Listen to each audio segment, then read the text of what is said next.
Hey guys, Omni here. I was about to check out this video from Watch Mojo that was breaking down the top 10 major changes between the Snyder Cut and the Whedon Cut that we got in 2017, but thankfully, Eric Voss swooped in from over at New Rockstars and gave us all changes explained.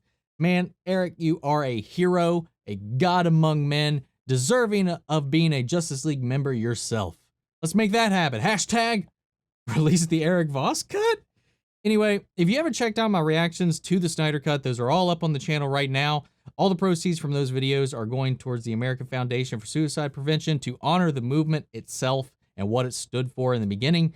So if you can, I would really appreciate you check those out if you haven't already. It just will help support that cause even further. But that being said, let's go ahead and dive into Eric Voss's video. Here we go. Welcome back to New Rockstars. I'm Eric Voss, and Zack Snyder's Justice League triumphantly restores the director's original vision, not just for this film, but for the full DC Cinematic Universe he helped launch. In this video, let's break down the changes Zack Snyder made from the theatrical version to this 4-hour director's cut. Though it's not really fair to call them changes, because they're really fixes, clearing away the unnecessary compromises of the 2017 film to reveal the pure narrative Zack Snyder always intended. So right away, Snyder opens with Superman's death in Batman v Superman via Doomsday, with his death cry blasting out to the horizon, a literal death rattle ringing that bell of the mother boxes in Atlantis and Themyscira and in the home of Silas Stone. This replaces the reshot prologue, the cell phone footage of Henry Cavill with that creepy poorly CGI'd upper lip, since Cavill contractually needed to keep his mustache for the Mission Impossible Fallout film when this whole reshot was going down. So now we get this great visual depiction of what Lex Luthor was Mission warning Impossible. about, that this Kryptonian protector's death awoke these sleeping mother boxes, alerting Steppenwolf that Earth was left unprotected.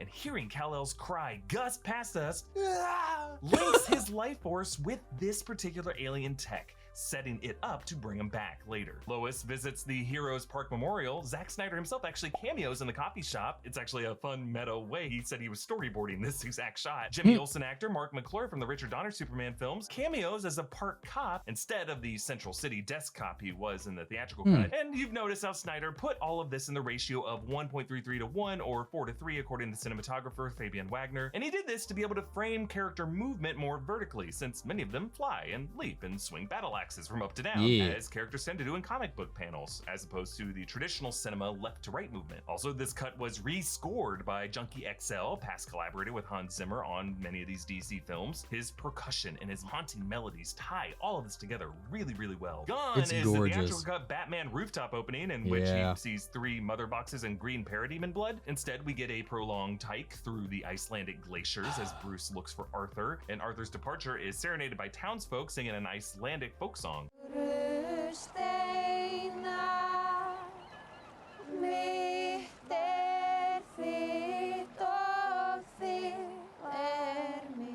Wonder Woman's London rescue is extended to the moment where she greets and inspires this young girl. Can I be like you someday? You can be anything you want to be. But perhaps the biggest character change of this cut, Steppenwolf now arrives in the Themyscira vault, showing off some sick looking armor. Later, he uses this armor to close and snap all the arrows with a flex. Yeah. Removed was the old potato-y design. Kept calling mother boxes mother, and the opening exchange is now Mother. I've come to enlighten you to the great darkness. I will bathe in your fear. Daughters of Themyscira, show him your fear!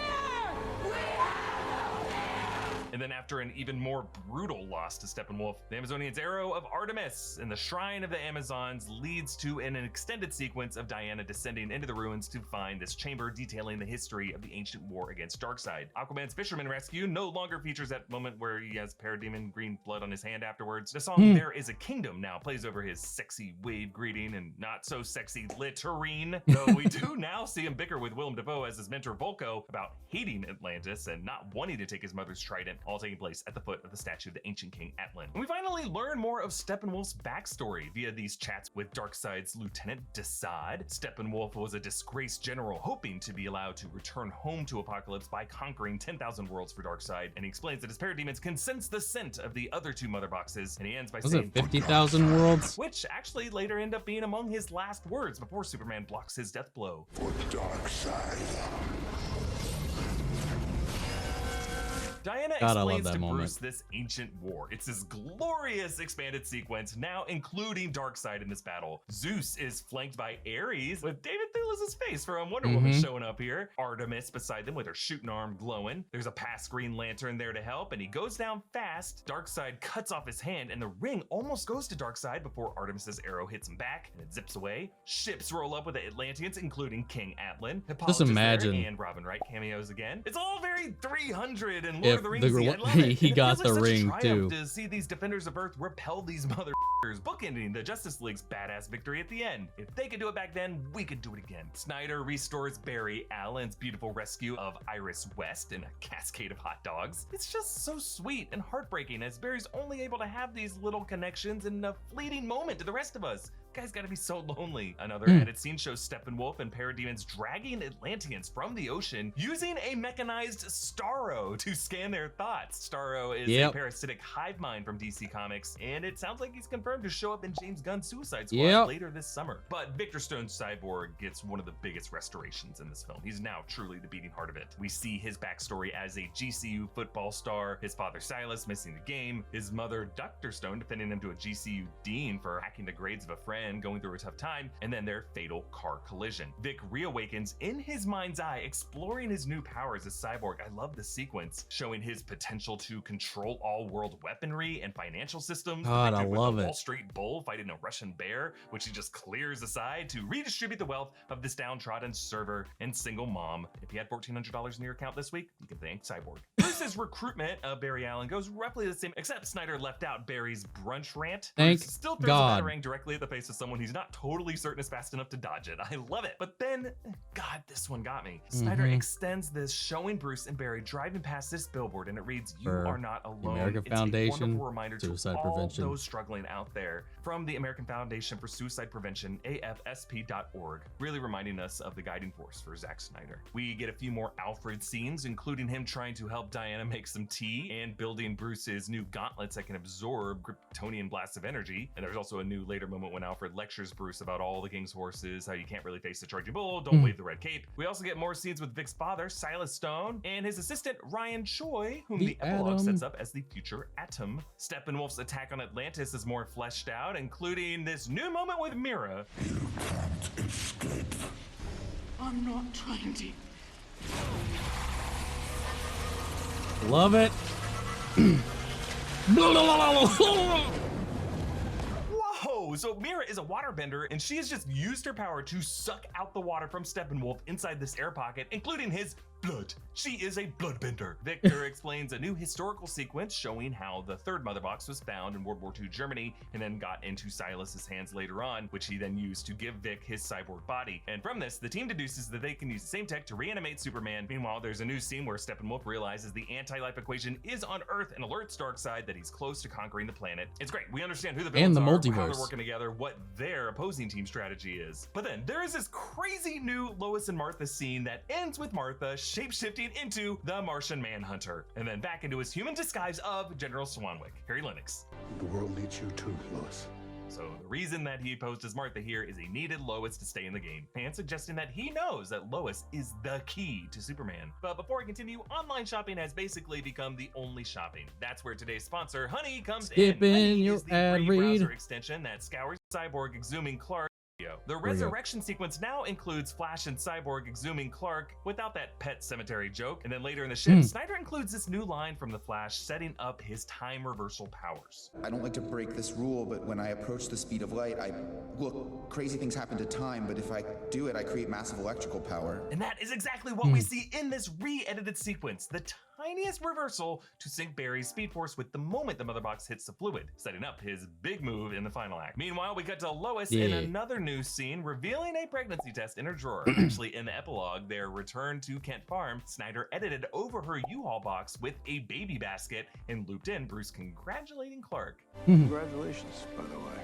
But one of the scariest inclusions that Snyder added here, right before they bring back Superman, Victor is given a haunting premonition. The Unity completes, the planet gets destroyed, destroyed. Darkseid is sitting atop his throne. Diana is on a funeral pyre. Darkseid stabs Arthur with his own trident and kills other Atlanteans with Omega beams. Black suit Superman in the Batcave. You can see the Robin suit back there, cradling the charred corpse of Lois. And then Savage Superman hovering over the ruins of Wayne Manor, holding Batman's mask that he pulled off in that BVS Nightmare scene. Dead Green Lantern Kilowog on the ruins. Thomas Wayne portrait, Diana's shield, Aquaman's trident, and the Joker truce card torn in half. The Heroes Park battle now ends not with Superman saying, "Do you bleed?" and ragdolling Batman into that dumb joke where he couldn't get up. But now Batman uses these new gauntlets to absorb and block Superman's heat vision. Such a cooler way for it to end. Steppenwolf, taking the third mother box, now adds the death of Silas Stone, sacrificing himself to superheat the box so that they can track it to the stronghold. We see Superman re-entering the Kryptonian ship in another re-added scene. Also set up earlier in the movie. As the voices of both father figures, Jor-El, Russell Crowe, and Jonathan Kent, Kevin Costner, speak to him, and we get this flight sequence paralleling his first flight in Man of Steel, emerging from this same ship portal. Now, Zack Snyder said he wanted to include Superman's black suit as a nod to the suit he first wears after his resurrection in the comics. He also wanted to give him a mullet too, but he ended up not doing that. So the black color scheme isn't just to look cool. This suit is specifically designed for healing. It's more efficient at absorbing solar energy, which is why he ends this flight soaking in the sunlight. And why in the future cuts, he's back in blue. About his Batcave vision of Barry and Batman v Superman taking place in that same spot. He believes it signals something darker, meaning the future that Victor saw. And in the epilogue, Snyder also revised their takeoff in the Flying Fox. You fixed it. It wanted to fly. Flight is its nature. Yours too. He'll be here, Alfred. I know it. What makes you so sure? Faith, Alfred. Notice their faces look a little composited here. Snyder added this to give Bruce a moment to empower Victor and to restore Alfred's faith ahead of his meeting with Superman, which Snyder also put back in. Now let's hope you're not too late. For most of the final battle, the most obvious visual change is just the removal of the red sky, restoring it to the deeper tones that it was in the early trailers. Snyder also took out the whole Russian family subplot, the Dostoevsky joke, the advice of just save one person. Oh, and while we were at it, some other things Snyder took out. The gag with Arthur sitting on Diana's lasso, Barry's moment where he kind of motorboarded Diana in the tunnel sequence, which reportedly had to be done with a stunt double. Yep. Ugh. The scene Not with even Diana her. stretching out Bruce, that random dumb dirty rag covering Batman's reveal atop GCPD with Gordon, Cyborg saying booyah, and that whole fastest man alive race in the end credits. That's not it. Bye-bye. But there are some huge changes that come as the battle ends. First, Superman's arrival. He no longer appears behind Steppenwolf saying, "I know truth, but I'm also a big fan of justice." Instead, he pops in right in front of Steppenwolf's final axe blow and uses his freeze breath to shatter it. And then he beats the crap so out of Steppenwolf, badass. hitting these shockwaves, with every punch echoing his death cries in the opening scene, and he heat visions off one of Steppenwolf's horns, whatever that thing is. But even more dramatic for the implications on the DCEU, Barry's plan to run laps to build up Speed Force in order to knock Cyborg into the mother boxes gets derailed when he gets shot in the side, and so they miss their window. The unity occurs. They lose. Good day, sirs. But then Barry breaks his rule. I love this scene. Notice how with every step that crumbling It's so terrain reforms. fucking He is beautiful. outrunning the reversal of the world's destruction back to the moment of unity, even graphically through the rematerializing flesh of Superman and Cyborg. Flashpoint time travel looks amazing. Also new is Victor's battle inside the mother boxes, realizing he is not alone and that the projections of his family are just tricks by the mother boxes, trying to get in his head, and they revert into these creepy white-haired demon ladies. Mother boxer. Superman ends up helping him pull him apart, leading to Snyder's amazing 3-punch fatality on Steppenwolf. Finish him.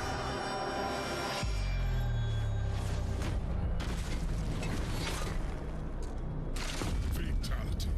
I love it. And with only one of his antler things remaining, his severed head leans at Darkseid's foot, who just stomps it all flat.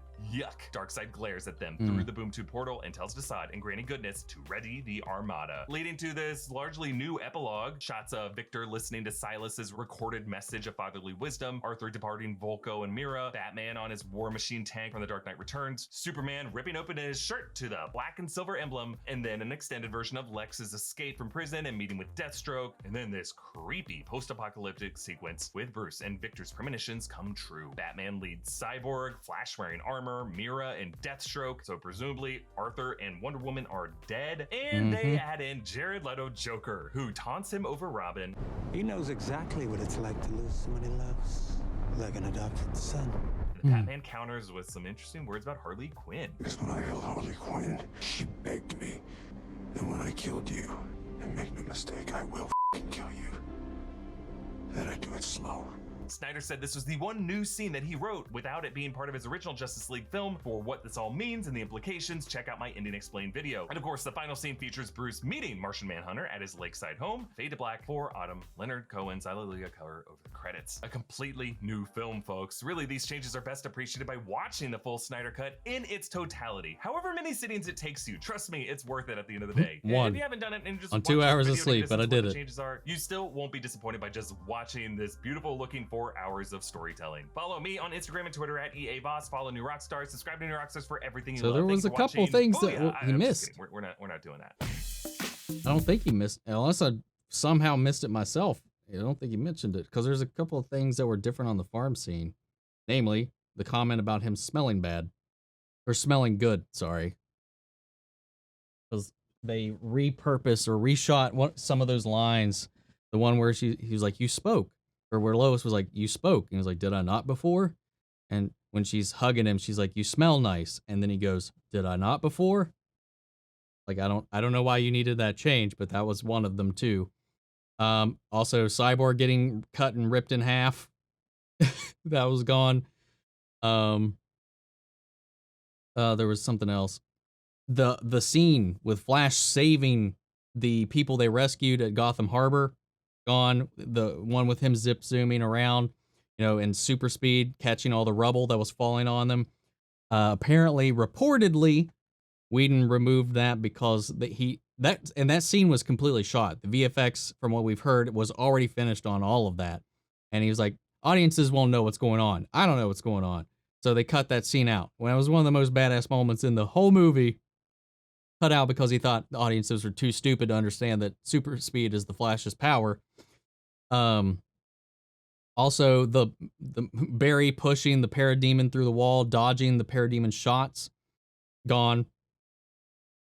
And replaced with that line with Batman, who's like, "Just save one," which was said right after the Flash says, "I've never done battle before. I just kind of push people and run away," which was exactly what was cut, was him pushing somebody and running away. It just seems like so, like an open-handed stab, kind of. There's also a lot of bickering between Alfred and Bruce that were changed in the Whedon cut that was removed. There was he didn't mention Bruce like chastising Wonder Woman over laying low and for loving Steve Trevor, for letting loving Steve Trevor ruin her ability to protect the world. Like that whole scene of him just berating her over her absence and her lack of being there for the world, while earlier in it, she was literally saving that museum full of people, even in that very same cut, so doesn't even make sense there. A lot of things. I will say at least that now knowing that there was a line taken and replaced with that actual Flash line that caused Batman to say, "Just save one," while I like that moment, like coming from it from the perspective of an inexperienced Flash, I really liked that moment between them, though. But knowing the context and the stuff that we lost, and also the Snyder Cut also makes the Flash a more competent character. He knows his powers, his limits, and what he should and shouldn't do with his abilities. And they stripped that away to make him less capable and less of a player, to the end where he was, again, relegated to just getting people in and out of the location. He didn't actually participate, in which he was actually the reason they lived at the end of this. They lost had it not been for the Flash, and I like that. It made everybody in this movie a key player. Also, things that they changed was they cut a lot of Batman's combat and just had him get his ass kicked most of the time. And in this, obviously, he didn't participate in the fight against Steppenwolf, but he did participate in the fight against the Armada on the outside to protect the Flash the best he could. So he had his role to play. Everybody had a role to play in this. It was just all gone in the other cut. He didn't touch on it, and it's more something we've learned recently about the reports about the movie, was that the cameo of Martian Manhunter at the end was supposed to be a Green Lantern, reportedly John Stewart, and he had shot a scene with a Green Lantern, and that there was supposedly going to be 2 Green Lanterns that came in. He originally, back in the day, wanted Ryan Reynolds to come in as the Green Lantern, as Hal Jordan, but not the same Hal Jordan from the movie, but still just use him again. Later, it was shot with somebody who, I guess, I don't know that they've ever revealed who actually was playing him in the role, but it had been shot, but Warner Brothers threatened to shut down his entire production if he released that footage. And that includes the old version and this version. So there was just them putting their heels down on that, and thus he replaced it with Martian Manhunter. So yeah, WB, man, I don't know what they were thinking with a lot of the changes that they made to get the version that we got in 2017. You didn't need to change anything. You could have easily trimmed down what the original vision was and still had a more coherent version of the movie that was in line with what came before, and keep the tone, keep the spirit in there, and still maybe not 2 hours, but 3 hours, 3.5. And I know they gave this dumb 2-hour mandate where the movie could not go over the 2-hour mark, where during a time where most movies, especially blockbusters at that time, go over the 2-hour mark. It just seems like they just didn't want this to succeed at all, just from the get-go, is every feeling that it gives me. But that's been my thoughts on it, my 2 cents. But guys, I'd love to know your thoughts. Sound off the comments, let me know down below. We carry on the conversation after the video. As always, thank you guys for tuning in. Huge shout out to Mandy Sherritt. If you haven't seen my reactions to the Snyder Cut, go check those out. Like I said on the beginning, all the revenue towards those are going to go into the American Foundation for Suicide Prevention. So I'd really appreciate that support so we can give as much as we can out of this. Thank you guys again for everything. Thank you, Zack Snyder, and restore the Snyderverse, man. Restore it. If you're going to go with a multiverse, there's no excuse for having a pocket of that for this story to continue that story. You're going to do all kinds of different things that aren't connected, that go off in their own paths, their own forks. There's zero excuse to follow that one. You did the Joker. That was dark. That was its own path. It might not be your main one. And I'm not saying this has to be your main one, but there's no reason you can't see it to the end, to Zack Snyder's actual complete vision. But we'll see. We'll see how things goes. Warner Brothers is stubborn, as we've learned over the years, so we'll see. Anyway, guys, that's it. I'll catch you guys in the next video. Take care, everybody.